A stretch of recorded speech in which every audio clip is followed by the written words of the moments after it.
Hey guys, thanks for joining me for another Silhouette Sunday video. Today I am working on some projects for gifts for my coworkers, so these would be teacher gifts, and I thought I would share the process with you. I made actually a very similar, well, not a similar gift, but a similar concept I shared, but it was in a Cricut video. And in that video I talked about how there are hidden things in fonts. So for this project today, I'm going to be using a font called Shorelines, and I will attach it, or excuse me, well, I'll link it down below. I was going to say attach it down below. I can't do that. I'll link it down below. And essentially, this font has a lot of like little tails and curly cues and just different shapes and attachments you can use for your fonts. So I'm going to go ahead and get started so you can see what I'm talking about. The first person who I'm making something for is named Kashaya. So I'm going to do a bracket and then a close bracket. Okay, so I know that looks weird to have brackets, but when you change this font to Shorelines, the brackets are not brackets, and you'll see what I'm talking about in just a second. So in this particular font, the brackets are these two swirls.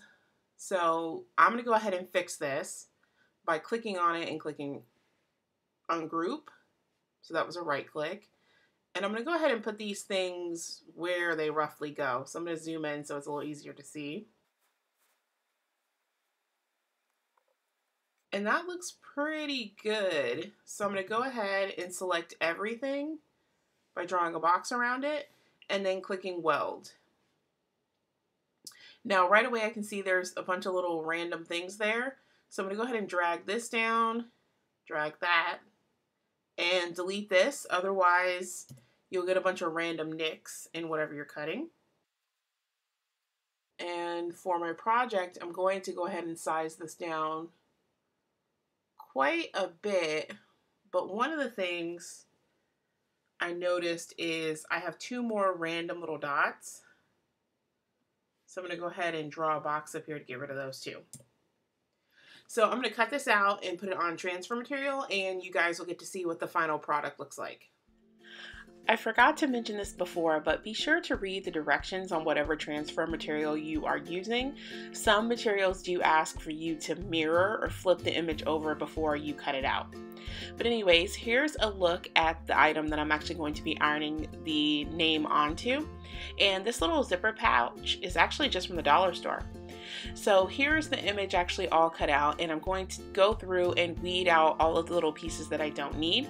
And if you've seen me do any of these projects before, you have seen me do plenty of weeding. And the backer paper is slightly tacky, so I'm able to just set it down on the project where I want it to go and move it around quite a bit without it shifting. The inside of the pouch is kind of plasticky, so I put some pieces of paper on the inside so that the inside of the pouch didn't fuse together, and used my iron on the highest heat setting to transfer the vinyl onto the actual pencil pouch. So here's a look at the final product. And as always, guys, thanks for watching.